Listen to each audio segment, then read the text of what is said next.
Welcome to the April 2020 mid-month astrological update. I'm Rick Levine. And for those of you who are Patreon subscribers, I'm just reminding you that while we're in the midst of this strange situation that we are all experiencing on planet Earth these days, that the mid-month updates will be public and will be free for everyone. Thank you for supporting it and for making these possible. For those of you who don't know what I'm talking about, Patreon, patreon.com/Rick Levine is where many people support these videos, these and other ones, which are only available to subscribers. But right now we're making this available to everyone because the information is important and I want to make sure it gets out to the widest possible audience. So feel free to share these, share the link, and let's jump into the material. Before I do, I have one quick announcement I want to make, and that is a number of the conferences that I've been scheduled to appear at, like many people, have gone virtual. And to find out more information on those, just click on my events link. That's right there. Actually, you may have to copy it and paste it rather than click on it, but it's stariq.com/events. And that'll give you a sense of what of the upcoming events have already decided to go to virtual, including the Costa Rica event, the beginning of May, and Norwalk, the end of May, and a weekend event that was doing in Toronto that'll now be online. The bad news is that these will be online. The good news is that you can save on airfare and hotel and get the benefit of the entire conferences. And even if you don't live in Toronto, you can still attend the weekend. And those events are all listed on that events page. So I don't think anyone could have quite made up the scenario that we are in right now, although many astrologers and for that matter futurists and pundits have been talking about this type of event for years. I'm not going to bore you today with a replay of the Saturn-Pluto conjunction that was on January 12th, and of course the first recorded death in Wuhan of this COVID 2019 virus was on January 11th. So this is really part of that that conjunction, and Saturn-Pluto conjunctions often correspond with epidemics such as the Spanish flu epidemic. Such as polio epidemics, HIV/AIDS epidemic, Black Death, in fact, in Europe in 1347 to 1353. And so it's not a surprise that there is some sort of boundary breaking, boundary Saturn, destruction of boundary, destruction Pluto. This is not the surprise. The surprise is the real virus, how fast the fear has spread all over the planet, and this becomes a piece of what the rest of April is all about. And for that matter, January, February, March, April, May, and who knows how far into the future, because this is not going away. When I say this is not going away, I don't mean the physicality of the virus. I mean the fear, the epidemic or pandemic of fear that is created when we lose our sense of boundary. And what's happening is, on a much wider level, we are losing the sense that Saturn used to bring us, the sense of safety of knowing what the boundary is, because everything that we thought was boundary appears to be disintegrating. So So it's intriguing that the emphasis of this month continues to be on the Saturn-Pluto conjunction. And in fact, there are planets that are exacerbating and forcing us to revisit. Maybe we've never really even left the Saturn-Pluto conjunction, even though Saturn has now moved on into Aquarius. But the fact that we've had Jupiter slowly moving across the point where the Saturn-Pluto conjunction was in January, and that Jupiter conjunct Pluto was exact on April 4th, just a couple of weeks ago. And because of Pluto and then Jupiter's retrograde motion, and we'll talk a lot about retrogrades this month and next month, because we are definitely coming into an intense retrograde season. But because of Pluto's retrograde followed by Jupiter's retrograde, and Pluto turns retrograde on April 25th. It's the first of the planetary pack to turn retrograde. Jupiter turns retrograde on May 14th, and incidentally, Venus turns retrograde on May 13th, and we'll get to the Venus story in just a moment. But because Jupiter is the planet of expansion, Jupiter is a magnifying lens, and Pluto is the fear that happens when destruction takes everything. Remember, Pluto is often represented by the archetype of the phoenix, which is a magical bird that arises from an egg that has been heated in the ashes of the ruins of the fires of destruction. Then the egg cracks open and the phoenix arises. And the powerful phoenix is an image kind of like the butterfly that arises from the caterpillar after being contained in the cocoon and going through a biological meltdown. And so in a way, we are experiencing this because of Saturn and Pluto, but Jupiter coming into the picture, and because Jupiter moves faster than Pluto or Saturn, Jupiter is now caught up with Pluto, which it did on May 4th. And then because Pluto and then Jupiter both turn retrograde, they will catch up with one another again, both being retrograde on June 29th. And then they both turn direct, and on November 12th, they will be conjunct. That's Jupiter will be conjunct to Pluto for the third and final time. Now, remember, Pluto is about the end. It's the death that doesn't end everything. It's the death that marks a turning point that begins the descent into the hell realms or into the bardo states that then come before the subsequent rebirth or re-arising. And so we are somewhat in this never land, this interregnum, the point between two governments or two existences, and one world has kind of ended and the next one hasn't been born yet. And it's going to take this Jupiter lining up with Pluto 3 times, and then Jupiter moving into Aquarius and catching up with Saturn, which will really set the mold on the alloy right now, which is in a state of molten metal. And alloys, when they are molten, can be molded.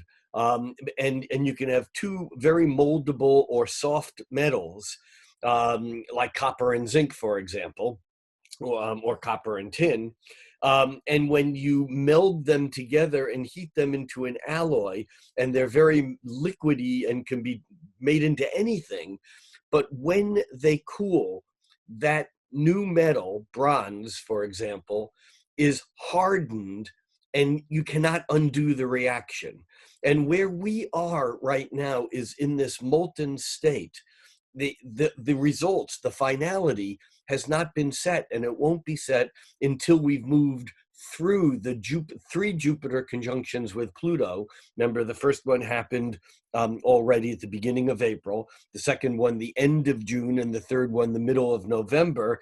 And then Jupiter will move on to join up with Saturn in December, and that will be like the hardening of the alloy. That will be the finality.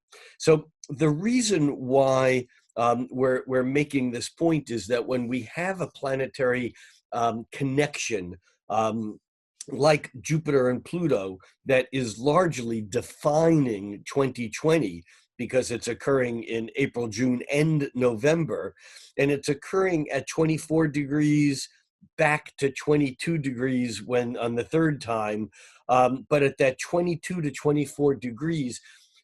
And remember, this is where the Saturn-Pluto conjunction was at 22, 23 degrees. And so these degrees are sensitized.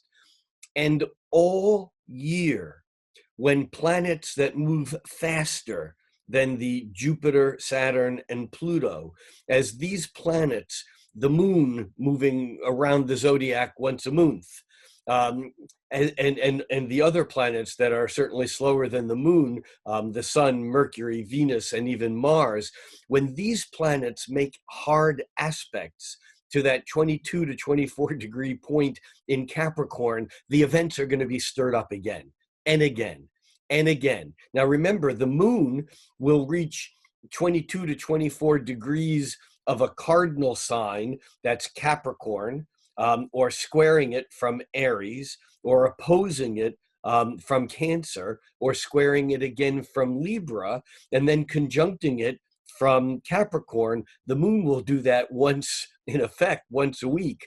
It'll either conjunct, square, oppose, square, or conjunct again as it goes through that monthly or monthly cycle. But we have other planets that will actually contact these Jupiter Pluto points, and the point where Saturn and Pluto were conjunct. And so this becomes a background of not only April and what we are experiencing now as Jupiter, even though the conjunction was exact back on April 4th, the fact of the matter is that even today, as I'm recording this on April 17th, Jupiter and Pluto are still only 1.5 degrees apart. So they're still very, very tight and very, very close.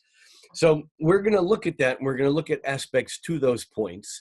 We're going to look at an upcoming new moon because the moon will right now is in Pisces, and it will move into Aries, and then from Aries it will actually move into Taurus just the day after the sun moves into Taurus, a couple days after the sun moves into Taurus. And so we have a new moon in Taurus. And even though Venus does not turn retrograde, Venus turns retrograde on May 12th. The fact of the matter is that she is already slowing down, and that sets in motion a piece of good news that has been a bit of a saving grace through April and will continue to be pretty much all the way through the beginning of May. And then we're into the Venus retrograde period, because Venus will retrograde and not turn direct until the end of June. And remember, Venus moved into Gemini also just a couple weeks ago on April 3rd. And Venus in Gemini, normally Venus spends about a month in each sign. And yet, because of the retrograde motion, Venus, instead of spending a month in Gemini and then moving into Cancer in the beginning of May, Venus slows down, turns retrograde in the mid-Gemini area, 21 degrees of Gemini, 21, 22 Gemini, and then turns direct on June 24th and doesn't leave Gemini until it enters Cancer on August 7th. What that means is we have April, May, June, and July. We have 4 months of Venus in Gemini. And this is something that we'll really need to dig into. We'll continue coming back to it over the weeks and months ahead. But Venus in Gemini is lighthearted. It's clever. It's a glutton for information. Remember, Venus is what we like. It's what we're attracted to. Venus is like a magnet that shows us where we're drawn, what's alluring, and also what we don't like. Because if we're drawn towards something, we're then drawn away from something else. And Gemini is about fragmentation. Gemini is about lots of information, lots of data. Gemini is a Mercury sign, and Mercury is important in the picture. As long as Venus is in Mercury's sign, Mercury is going to continue to be doing Venus's work, if you will. And so we have an interesting dance occurring, even though Venus doesn't turn retrograde until next month. The fact that she's already slowing down creates a very important whirlpool, if you will. Remember, Venus and Mercury in particular, because they move so quickly, the aspects don't hold very long. But when they slow down and hold aspects longer, they turn more into the weight of Jupiter or Saturn, because they have a heavier energy, because the energy is longer lasting. Grant Louis, one of my favorite astrologers, made the point that the real difference in the interpretation of the meanings of planets is the speed at which they move. The moon moves so quickly, it's our moods. It's not that it's not taken seriously, but things are always changing. And you know, if you're in a bad mood or a bad moon, that a few hours later or a day later or 2 days later, when the moon changes signs, it'll be okay. But if you're in a bad Mars or Saturn, things can get a little bit stickier because the planet doesn't go away so fast. So we really need to deal with some issues. All right, let's take a look at the chart. So here we have a chart for Saturday, April 18th at noon. And this is where we will begin. We can see that the moon is in the sign of Pisces. And in fact, the moon will be joining up with and reaching Neptune today on the 18th. And this becomes an important piece. And I mention this because Mercury, which is down here now at 12 degrees of Aries, 12 degrees, 51 minutes, almost 13 degrees, that Mercury, over the last month, Mercury was retrograde in Pisces. And interestingly, it did a dance around Neptune. And Neptune is confusion. Neptune is what's going on. Neptune is the imagination. Neptune, in fact, is related to fear. I mean, Pluto can be fearful also, but with Neptune, it's the fear of the unknown. We don't know what's happening. Reality has disintegrated, boundaries are gone, and we're floating in the realms of imagination, of fear, of uncertainty. So on the 18th, the moon moving through Pisces will reconnect with Neptune like Mercury did back in March. We also now, just to get oriented as to where we are, we have Saturn having moved on into Aquarius, and we have Jupiter past its conjunction with Pluto. Remember, I talked about that a few minutes ago. Jupiter was lined up with Pluto back on April 4th. But it's still only, I mean, Pluto is 24 degrees, 59 minutes. That's 25 degrees for all practical purposes. And Jupiter is barely at 26 degrees, 26 and a quarter. So they're still within a degree and a quarter of being close together. And even though Saturn is in the next sign, it's still creating quite a heavy weight of energy there. And so what we want to look at is how planets are actually making angles to those degrees. And what we can see is the fact that the sun, which right now is at 29 degrees of Aries, the sun actually enters Taurus on April 19th, on Sunday, at 10:45 a.m., and that is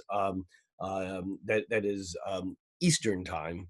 But the fact of the matter is that that the sun at the last degree of Aries, if we were to back this up a couple of days, we can watch that sun go back to right here on April 13th, when the moon was moving through through Capricorn, and the moon was highlighting the Pluto, Jupiter, Saturn, and even onto Mars. At that same time, the sun was squaring to Pluto and then to Jupiter. And so we're going to play this forward, and we're going to watch the sun as it was in just a few days ago, or in around April 13th and 14th. It was really activating that, and this was the fear factor was incredibly high during those days. I would suggest that in many places the fear factor is still high if you're in the center of areas which are very congested and are hot spots right now, that you may have a very different feeling than in other parts of the country where there's a little bit of room to breathe, and that and I think in many places people are more annoyed with being sequestered or isolated than they are fearful of the actual disease itself. And it's interesting because the sun squaring to Pluto and to Jupiter has moved on, and we bring this now back up to the 18th, and we can see here even on the 18th, 19th, the sun moves from Aries into Taurus right there. And as it moves into Taurus, it then picks up on a square to Saturn.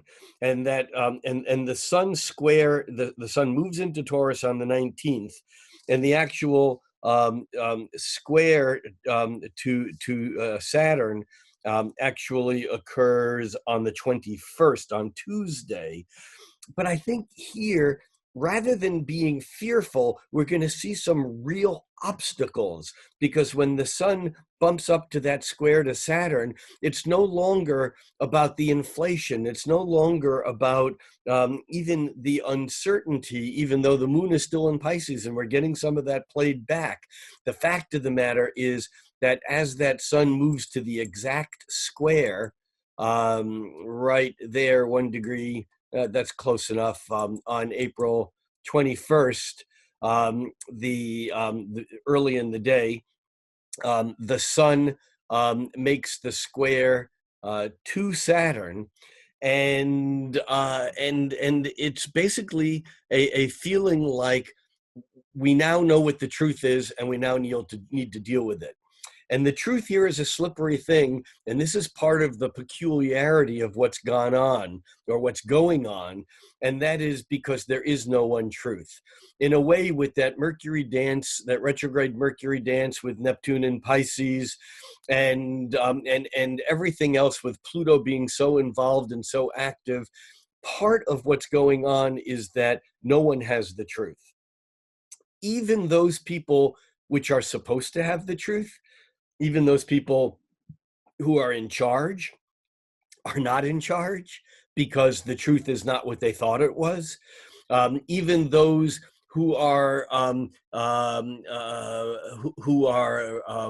I want to say this? Even those who are aware of the complexity of the various theories about things that are feeding into this, from environmental issues and the changes that are going on environmentally as nature reclaims or reawakens in some places, including the dolphins in the canals of Venice, and birds where there haven't been birds, and blue skies and clouds where there haven't been, and so on.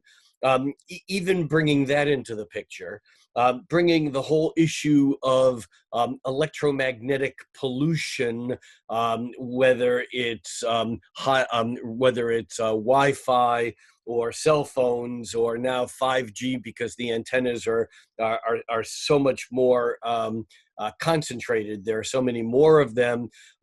Whether you think that that's a reality or not, whether you think that this virus has been biologically engineered or not, whether you think that the medical industrial pharmaceutical complex is suppressing easily obtainable cures because they want to profit from vaccines or not.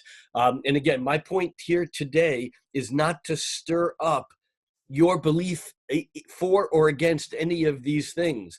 I mean, I do have strong beliefs, but I'm leaving them out of this right now, because the bottom line here is that even those people who are in charge of making some of these things happen, the people involved in a cover-up, people involved in, in trying to profit off this experience, people who, whatever it is, everyone has lost control. And this is why this period is so powerful and delicate. And I think it's the Sun square to Saturn around the 21st, which will bring truth and facts out into the open. But again, the facts that I get may not be the facts that you get, may not be the facts that someone else gets. And this is the thing that makes this absolutely crazy and unprecedented, because it's almost like we've all entered into this dream state. And in this dream state, opposites can exist simultaneously. In this dream state, there is no one reality. There is no one truth. There are complexities and interrelationships.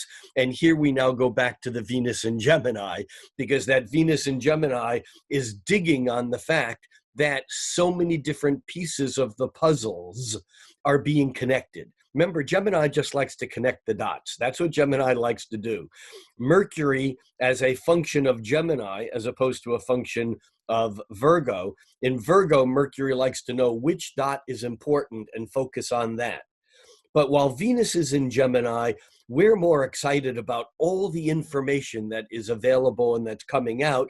And yet it's also coming out in ways that the president of the United States and or the powers that be in control are basically changing the story hour by hour, day by day. The virus is going to go away next week. It's not a big deal. It is a big deal. Wear face masks. Don't wear face masks. Use hydroxychloroquine. Don't use it. I mean, the point is that the confusion here is because this Venus in Gemini is kind of giving us an opportunity to connect the dots. And on April 21st, when the Sun squares Saturn, I think we will begin to fix on certain pieces of the puzzle. Also, we have the Moon having moved into Aries. The Moon having moved into Aries, actually, the Moon entered Aries 3 a.m. on the 20th. And remember, the Sun entered Taurus late on the night of the 19th. Depending on where you are in the world, it'll either be on the 19th or the 20th. And here we are on the 21st with now Saturn squaring the Sun, or the Sun squaring Saturn. We like to say that the faster moving planet acts on the slower moving planet. So it's the Sun squaring Saturn rather than Saturn squaring the Sun, just a matter of convention. And I think all astrologers slip up on that sometimes. But just to be clear, it is the Sun that's squaring Saturn. But we have the Moon now moving through Aries, and as it does on the 21st and 22nd, that Moon is going to, let's move this ahead 6 hours at a time, and we have that Moon catching up to Mercury, and then the Moon moving through latter degrees of Aries. And as it does, and I don't have the aspects drawn into the Moon here because it just makes too many lines, it's too confusing, but by Wednesday early morning, late Tuesday night, early morning Wednesday, the 21st, 22nd, the Moon is now squaring Pluto and squaring Jupiter. And so we're stirring the energy up again.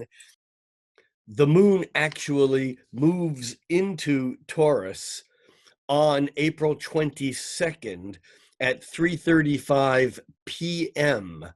And as it does, that moon is immediately picking up on the square to Saturn that the sun just had a day ago.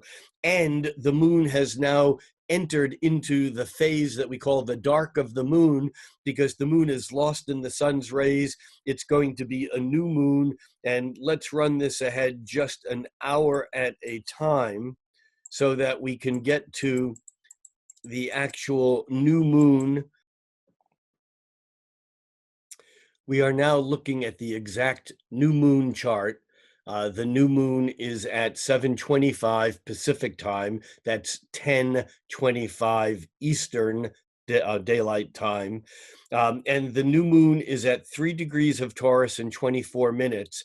And this new moon is very important because it is, first of all, it's the first new moon in Taurus. And so we're kind of moving into that Taurus time of year where we want reality, we want things grounded, we want to be practical. But remember, and I keep saying this again and again, right now, every time the moon moves into Taurus, unlike normally, it's going to contact Uranus within the first day of it being in the sign of Taurus, which means that there is an unpredictable, there is a kind of an untaurian factor to this new moon in Taurus, especially because the sun is so close to its annual conjunction with Uranus.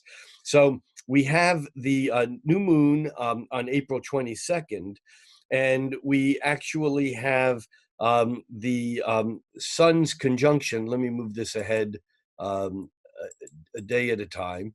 And we can see here that the sun actually catches up with Uranus on the 25th. And this is actually early in the morning on the 26th, on Sunday the 26th, that we have the sun lining up with Uranus. Now, why this is so important, let's go back to that. Let's go back to the new moon.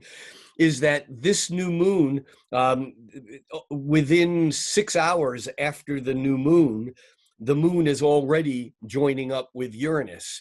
And so even though this should be an opportunity to put our feet on the ground and to stabilize, we're not being very stable because things are being disrupted. And now we get to the crux of another matter that will build on and off through 2020, but become a main event, maybe the main event of 2021.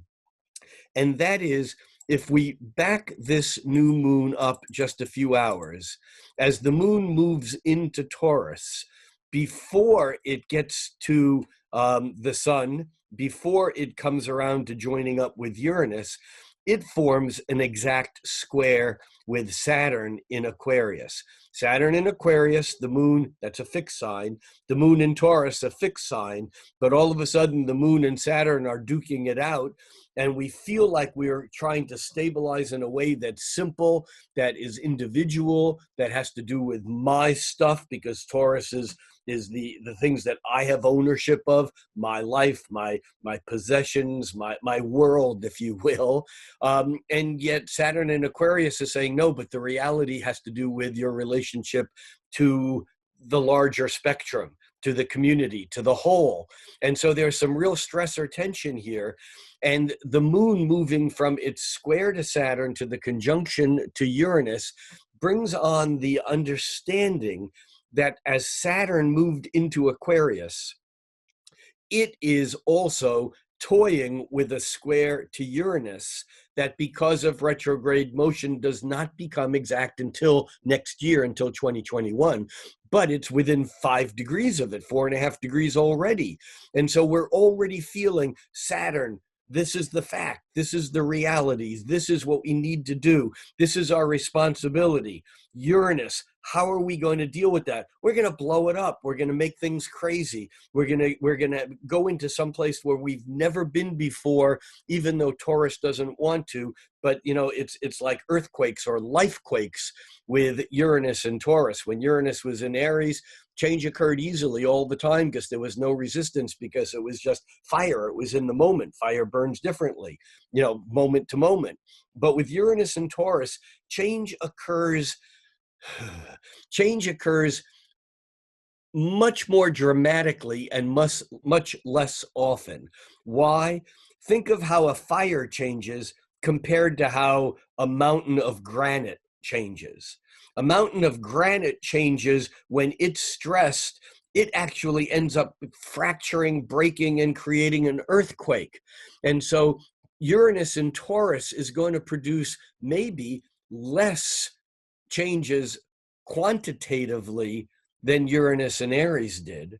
But when those changes occur, they're going to be major fractures and realignments. And so as Saturn squares Uranus, toys with the square this year, and actually hits the square exactly 3 times in 2021, we're going to feel that dance between the stability and the structure of Taurus and the stability and structure of Saturn in a fixed sign, Aquarius, and Uranus saying, no, change is irrepressible, it's unstoppable, and it's going to occur. The important thing to understand is that this new moon occurs at a degree that's about halfway between the degrees of Saturn and Uranus. In other words, we have this wide Saturn-Uranus square from almost 2 degrees of Aquarius to 6.5 degrees of Taurus. And the halfway point between the two of them is about 3 degrees, 3.5 degrees of Taurus, which is where this new moon is. And so this new moon is going to highlight the being stuck between the rock, Saturn, a hard place, Saturn, and the need for change, Uranus. And so the change does not come easily, and we resist it, which makes the change even more dramatic. Let's for a moment come back to the 18th, 19th, 20th, because there's another piece of this puzzle that is very important, and it highlights another sensitive point. And this has to do with the relationship between Venus and Mars. If we look at Venus and Mars are exactly on April 18th, they're exactly one degree apart from being trine. Venus and Mars are the cosmic lovers. Venus is what we like. Mars is how we get it. Venus is the desire and the yearning. It's the feeling that we have that accompanies the longing for love, for perfection, for connection with the matrix, with love. When I say the matrix, I mean that in the sense of the matrix in which we live. You can think of it as the movie The Matrix, which may be more real than fictitious, but it's also a feminine energy, because the matrix is motherly. It's the web that makes us feel like we're a part of something outside of ourselves. So Venus is the attraction to that which is beautiful, and Mars is how we defend that idea of what is beautiful. Mars is how we get what we want, what we need.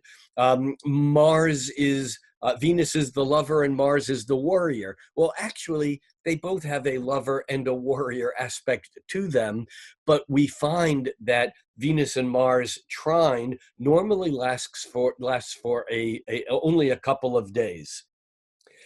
I actually want to jump into the Wayback Machine here just for a moment. Who says time travel is impossible? And I want to look at a chart this is right around the Saturn-Pluto conjunction, and we had Venus and Mars as square at that point in time. Normally, Venus moves faster than Mars. Venus, goes around the sun in less than a year. and Mars goes around the sun in less than 2 years. And so Venus makes the aspect to Mars. Venus is the faster moving planet, so it's actually Venus that is forming the square with Mars. Now, this is important to understand because I want to run this forward. We're going to just do this kind of at a high speed, and we're going to watch Venus and Mars, which back in the end of January were exactly 90 degrees. And we're going to watch Venus moving faster than Mars, so that Venus eventually, here they're 90 degrees apart, eventually they will reach that trine and they will be 120 degrees apart. So here they go. The animation continues right there. Venus moves into Aries in February. Then we have Mars moving into Capricorn. So Venus is now 10 degrees ahead of the square to Mars. So Venus is opening her distance. She's running away from Mars, in effect, right now. And Mars in Capricorn is going to continue to try to catch up, but Venus is moving faster. And then we have Venus moving into Taurus on March 5th. And the distance now between Venus and Mars is instead of like 10 degrees, it's actually,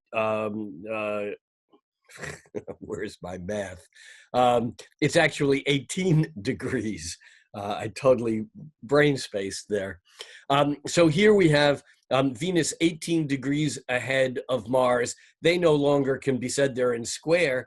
They're trine by sign now, because they're both in Earth signs, but we're going to watch that Venus as it continues to move forward. Except what happens is that, remember, Venus is going to turn retrograde. Venus turns retrograde on May 13th. And so Venus is beginning to slow down. And what happens is that Mars begins to move a little bit faster than Venus. And so what happens here is that by the end of March, they are approaching a trine. Venus and Mars are now about 6 degrees away from being trine. Venus is moving still faster than Mars, but not as fast as she was moving before. And so Mars is still, it's still actually becoming closer. And now we have that actually Mars moves into Aquarius, and now the aspect, even though they're out of sequence, they're out of sign until Venus moves into Gemini. Now they're only 2 degrees apart. Actually, it's almost 3. It's closer to 3 degrees, because Mars is 2 degrees 46 minutes Aquarius. It's almost 3. So Mars now is basically, they're both in air signs, but Venus is now beginning to slow down even more. And what happens is that even though Venus is moving direct, they're now only 2 degrees apart, but it's taking a long time to get there. And what happens is it normally, what would happen here is that Venus, because Venus would be moving faster, would actually catch up to and make that trine. Look here at April 10th, they're only 1 degree apart. But now what happens is, because Venus is still not moving retrograde yet, but she's moving slower than Mars, what happens is that Mars begins to pick up speed against Venus. And now they're still almost moving at the same rate. They're here, they're still 1 degree apart. They're still 1 degree apart all through April. It's like they're still, this trine that normally lasts only for a day is in place for all of April. Here's Mars now at 15 degrees, almost 16 degrees of Aquarius, 16 degrees of Aquarius, and Venus is still only at 15 degrees of Gemini. Venus is not is no longer following the rule of moving into that trine, and in fact, she never gets there. We're moving this, we can see now they're both moving forward, but now they're back to 2 degrees apart. And as we continue to move this forward, now Venus is at 3 degrees. Now we're now into May. Venus is at 3 degrees of Gemini, and I'm sorry, 20 degrees of Gemini, and Mars is at 23. And so they're a full 3 degrees apart now. And then what happens on May 13th is that Venus begins to turn retrograde, and boom, all of a sudden that aspect, we realize that aspect doesn't even happen. What actually occurs is that aspect does occur, but Venus doesn't trine Mars until September, as crazy as that sounds. Venus trines Mars in September, and yet we feel like it's happening right now. All right, let's go back to the regular chart. Okay, so here we're back to the chart, the noon chart for April 17, and we can see that Mercury is at that point that is halfway between Venus and Mars. Mercury is forming a sextile to Venus on one side and Mars on the other. And the reason why that's significant is that Mercury facilitates communication. And as we move that onward, we have that we're back to now the moon coming into Aries, lining up with Chiron.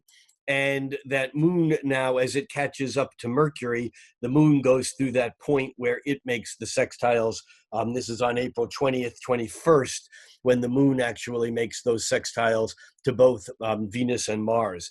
And so the reason why I bring this up is that this Venus-Mars background is the piece in all of this that, and I get it, that some people's lives are turned upside down and backwards.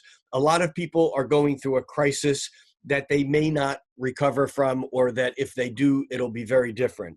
Small business owners, restaurant owners, people who are in the health profession, people who are working jobs and exposing themselves to dangerous situations, people who have loved ones in their family who have symptoms, whether they ever reach the epic proportion of being hospitalized, ventilized, be put on a ventilator, or even actually dying from this, regardless of what the level of personal connection is, there are people who are going through real trauma, regardless of what you think about any of these other issues that are the underlying or foundational or underpinning interests that are at play and at war right now, which we will talk about more as time rolls on, but not today. But I think what's significant to understand about this month, about April, is that we have this grip on this Venus-Mars trine, which normally only lasts a day or two or three, which right now is hanging for an entire month. And it becomes the background of the creative expression of people who are turning this into a, isn't this wonderful? Now, I get it's not wonderful for everyone, and it may not be wonderful for most people, but there are people who are looking at this as a chance to do things at home that they've never done, to have time where it's quiet, to take walks in nature that they haven't been able to be with home, with family. And again, I'm not making light of the crisis, although I still contend that the crisis may be the epidemic of fear rather than the virus, which is just another virus, even though it's flaring up and creating a lot of problems, and I'm not negating that. What I'm suggesting here is that this Venus-Mars trine that hangs with us all month is creating a potential to do nice, to do wonderful, to do creative things, even as we have these planets in Taurus moving into square in late Aries and in Taurus, and then eventually that new moon in Taurus, actually creating these very difficult squares with Pluto, Jupiter, and Saturn in Aquarius, I'm sorry, in Capricorn and in Aquarius, as these planets move through Aries and Taurus. And we should look here also at Mercury, which by the end of the month, if we move this ahead a day at a time, that Mercury, which is moving very fast right now, will make its exact square to Pluto and to Jupiter around the 25th. Mercury squares Jupiter. Mercury squares Pluto early in the morning on Saturday the 25th, and Mercury squares Jupiter just after midnight Eastern time, early on Sunday morning. So the weekend of the 25th, 26th, that Mercury is squaring Jupiter and Pluto. It's coming into that same zone where it's going to stir shit up again. And then if we just follow this forward, we also now have on that same day, we have a couple of other very significant things that weekend, Friday, Saturday, Sunday. We have we have Pluto stationing and Pluto turning retrograde. Here's Pluto at 25 degrees of Capricorn with the S. It's stationing, and then it turns retrograde over the next day. There's the retrograde Pluto, and at the same time we have the Sun forming its conjunction with Uranus. The lightning striking, another what the hell just happened? I thought it was finally beginning to make sense, and all of a sudden the Sun lines up with Uranus, and we're dealt another crazy stroke of something occurring. And at the same time, we have Mercury forming the square with Pluto, which is the problem when things that are said that shouldn't be said are said. Mercury, the psychopomp who goes back and forth between here and the hell realms being the unconscious, the hidden, the buried stuff. This is the research now that's coming out. And I think that Pluto is very much connected. Pluto and Neptune are very much connected with viruses. You know, I have to say here that viruses can't be killed. Viruses cannot be killed because they're not alive. Viruses maybe are a bridge between life and inanimate objects, but viruses do not have life functions. They're basically complex ribonucleic acids or chains of RNA or DNA that are wrapped in protein shells. And it's not until they're in the right environment that they go through some sort of replication, but they are not alive. They're mechanical things.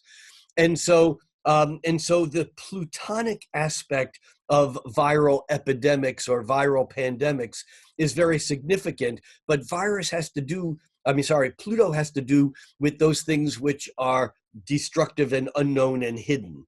And so as Mercury comes into the square on the 25th and 26th with Pluto and then with Jupiter, we may have a new learning of something. Something may come out into the open, especially because the Sun is conjuncting Uranus. But what we learn may be something we don't want to learn.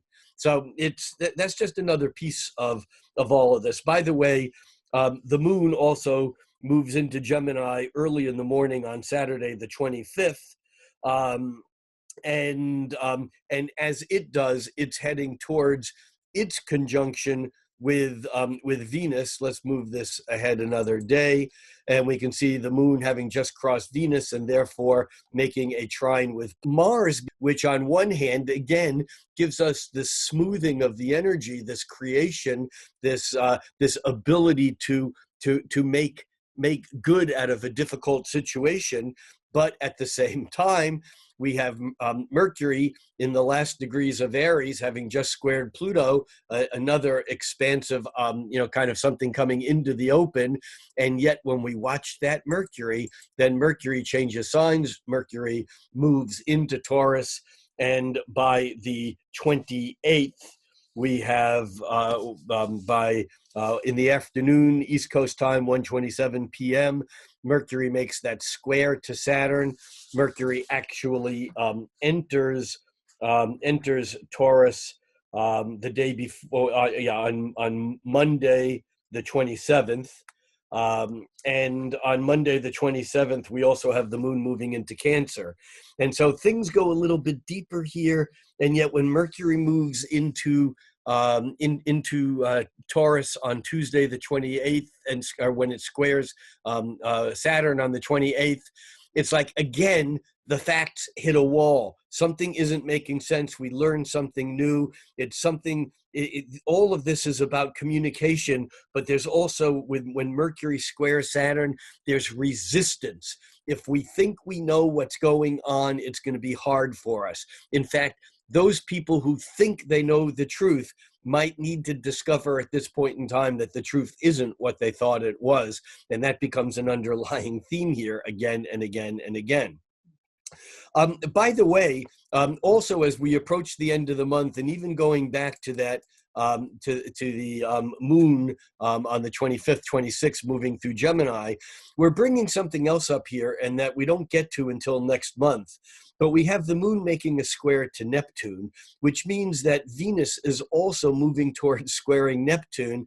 But again, because of Venus's retrograde, that Venus just barely tips into the square to Neptune, and then it retrogrades. And so this becomes an important theme again of this whole sense of not knowing what's going on, the sense of being attracted to the belief or the idea or the illusion or the fantasy that we think is true or that we want to believe that may or may not be the facts. So the 26th, let's move the moon ahead again into Cancer.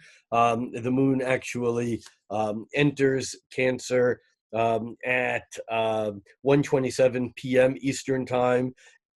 Excuse me, and then Mercury moves into Taurus just a couple of hours later at 3:52 p.m. There's the Mercury moved on into Taurus, square Saturn, bumps into walls, and then the last few days of the month, I don't want to say things calm down, because they don't, I want to say things calm down, but they don't. But there is a gradual shifting here, because the sun is now moving away from Uranus. However, look at Mercury. Mercury is making the same dance that the sun made earlier when it brought up that whole Saturn constraint, authority, rules, law, Uranus, break them, explode, resist Saturn, and then revolt and or bring in the brilliant, ingenious solution that comes out of left field. And the sun had done that when it moved from Aries into Taurus and squared Saturn, and then joined up with Uranus. And now Mercury moving into Taurus squares Saturn on the 28th. And then if we move that ahead, we can see then Mercury catches up to Uranus. Actually, it does it on the 30th. If I ran this just a few hours at a time, we could see here that Mercury actually catches up. Mercury catches up with, joins Uranus at the very end of the day on the 30th. But what that means is, as the month draws to an end, again, we're all going crazy, and I don't mean clinically crazy. We have too much information. We can't figure out what the truth is, because there's something happening, and it could be very exciting. This whole Sun-Uranus thing could be a real breakthrough, but at the same time, it's not necessarily what we expect. Also, incidentally here, the moon moves from Cancer into Leo, and the moon enters Leo on the 29th in the evening at 9:06 p.m. But once the moon moves into Leo, it opposes Saturn. Again, this aspect isn't drawn in. And that moon moving into Leo opposes Saturn and then squares the Mercury, Uranus, and Sun. And so as we get to the very end of April, beginning of May, we may have another whole set of, oh my God, this isn't what I planned for. And we now have to deal with these kind of new set of facts. And May becomes an interesting dance, because of the buildup of retrogrades that begins to occur. Remember, we have Jupiter, which turns retrograde on May 14th. We have Venus, which turns retrograde on May 13th. We have Saturn, which turns retrograde on May 11th. Pluto is already retrograde. It turned retrograde or turns retrograde on April 25th. But we now have a huge whirlpool of energy that's saying you're not moving into the future quite as fast as you thought you were. Even though the energy is pushing into the future, there's an undertow, there's a backwash, there's stuff that's being still handled as Saturn is going to back retrograde back into Capricorn, as Jupiter is going to retrograde back into a conjunction with Pluto, as Venus is going to retrograde, as even later on in the year, Mercury and Mars will also go through their retrogrades. But in May, we begin to feel the weight of those retrograde energies pulling on us. And we will talk more about that in the May forecast.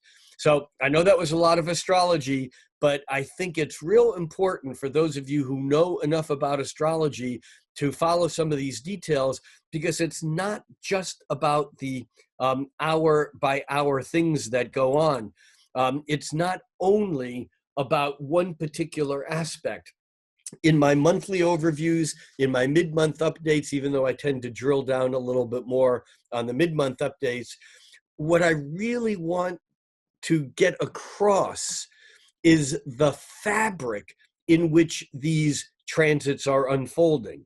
Now, understand that even though these transits are bringing us into some very complicated and uncharted territories, and I don't mean just uncharted just this year, this month, this century, but we are in a place where humanity has never been before, because there's never been instantaneous global communication where the world can interact and react so fast, almost as if it was a living, breathing entity itself. Almost as if it was. It is. And this is the reality that we are going into, this understanding that those people who thought they were in control, whether it was a political party, blue party, red party, left, right, conservative, liberal, religious, atheist, white, green, blue, black, short, tall, gay, I don't care what the labels are. We are now being thrown into a pot where everything is existing simultaneously. And yet with astrology, we still have a metaphor, a way of looking at the map to begin to separate out some of the complexity to help us navigate. Does it have answers? No. Does it have the ability to predict when something will happen? Well, some astrologers say yes, and some astrologers predict things, and some astrologers are right. But I believe we're moving into a point where there is I hate to use this word, there's a Trump factor. And the Trump factor here is the human imagination. The Trump factor is Neptune in Pisces, with Mercury having done that retrograde dance. The thing that anything can happen is with Uranus and Taurus and these planets now clustering around Uranus. We're moving into new territory. We've never been here as a species. And I want to say once again, that the ultimate remembrance from this time, from sometime into the far distant future, will not be about this particular virus. It'll be about the environment that it came into and the changes that it precipitated. And that's what we need to keep our mind on. And at the same time, regardless of how cosmically we can think, regardless of how generalized and big picture we can go, what's important is that we also act locally. Think cosmically, act locally. This whole idea of using astrology to understand the cosmos is great. But we still have to make sure that our camels are tied. We still have to make sure that no matter what we believe, we still have to make sure that we are clean, that our hands are washed, that we're not putting ourselves in dangerous situations, or if we are, we're at least doing the best we can to protect ourselves, because there's things happening at very different levels simultaneously. And I think that it behooves us all to use this Venus in Gemini, soon to be retrograde, as an opportunity to stay connected to multiple levels and to remember that whatever it is you think you know, you don't. And whatever it is that you think is the truth is not. And that even I, with whatever perspectives that I have with astrology, am just like everyone else. If you find yourself in touch with someone who has all the answers, they don't. They may have some really good data points. They may have some brilliant things that you've never thought about, that is totally out of the mainstream, as polluted as the mainstream may be. There may be ideas, there are ideas out there that are absolutely important that we get. But that doesn't mean that the person who brings those important ideas has the truth, because there is no such thing now as the truth. Whatever it is you believe has layers of complexity and ramifications, and this is both the beauty and the craziness of the Venus in Gemini. Thank you all for following along. You know the drill. Feel free to share this. If you're not a Patreon follower, check out my Patreon page. That's patreon.com/Rick Levine. You can also get my daily planet pulses on Instagram, and the links are down below, but that's Rick Levine Astrologer on Instagram. And guys, be safe, think cosmically, act locally, and wash your hands and tie your camels.